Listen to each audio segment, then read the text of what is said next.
اس نے عرض کیا، اللہ کے رسول، میرا بیٹا میرا دل برداشت نہیں کر سکتا کہ آپ اس سے میرے سامنے آگ سے جلا دیں۔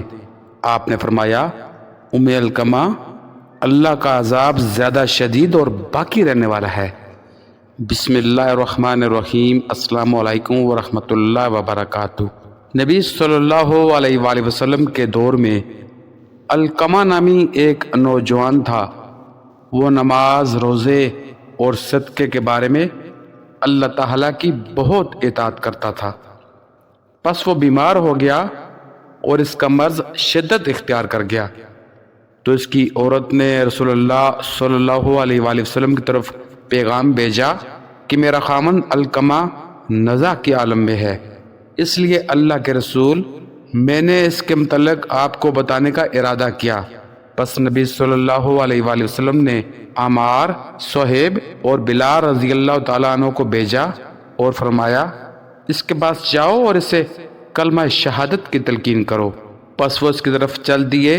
اس کے پاس پہنچے تو اس کو نزع کے عالم میں پایا، تو وہ اس کو لا الہ الا اللہ کی تلقین کرنے لگے، لیکن اس کی زبان سے یہ الفاظ ادا نہیں ہو رہے تھے۔ پس انہوں نے رسول اللہ صلی اللہ علیہ وآلہ وسلم کو بتانے کے لیے کہ اس کی زبان سے لا الہ الا اللہ کے الفاظ جاری نہیں ہو رہے، آدمی بھیجا تو نبی صلی اللہ علیہ وآلہ وسلم نے فرمایا، کیا اس کے والدین میں سے کوئی زندہ ہے؟ عرض کیا گیا، اللہ کے رسول، بوڑھی والدہ ہے۔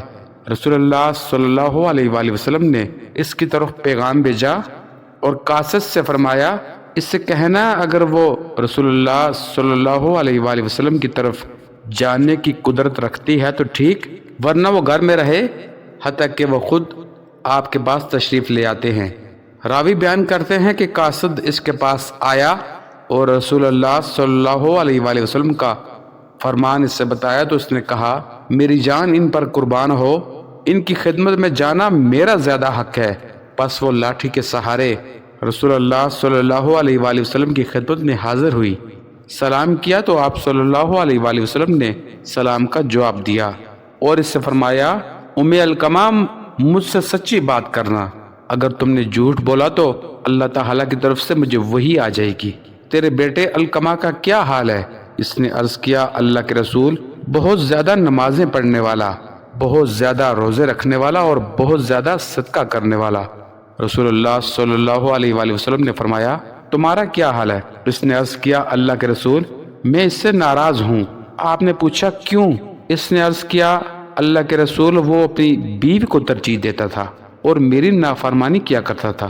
رسول اللہ صلی اللہ علیہ وآلہ وسلم نے فرمایا، اگر علقمہ کی ماں ناراض ہے تو پھر علقمہ کی زبان سے کلمہ شہادت جاری نہیں ہو سکتا۔ پھر فرمایا، بلال، جاؤ اور بہت سی لکڑیاں لے کر آؤ۔ اس ماں نے کہا، اللہ کے رسول، آپ کیا کریں گے؟ آپ نے فرمایا، میں اس سے تمہارے سامنے آگ سے جلاؤں گا۔ اس نے عرض کیا، اللہ کے رسول، میرا بیٹا میرا دل برداشت نہیں کر سکتا کہ آپ اس سے میرے سامنے آگ سے جلا دیں۔ آپ نے فرمایا، ام القمہ، اللہ کا عذاب زیادہ شدید اور باقی رہنے والا ہے۔ اگر تم چاہتی ہو کہ اللہ اسے معاف کر دے تو پھر اسے راضی ہو جاؤ۔ اس ذات کی قسم جس کے ہاتھ میں میری جان ہے، جب تک تم اس سے ناراض ہو، علقمہ کی نماز، روزہ اور اس کا صدقہ کرنا اس کے کچھ کام نہیں آئے گا۔ اس نے عرض کیا، اللہ کے رسول، میں اللہ تعالیٰ، اس کے فرشتوں اور جو مسلمان موجود ہیں ان سب کو گواہ بنا کر کہتی ہوں کہ میں اپنے بیٹے علقمہ سے راضی ہو چکی ہوں۔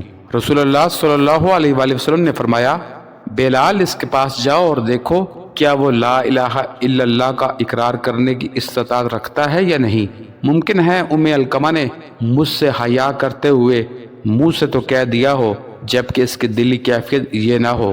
پس بلال گئے اور انہوں نے گھر کے اندر سے علقمہ کو لا الہ الا اللہ کہتے ہوئے سنا۔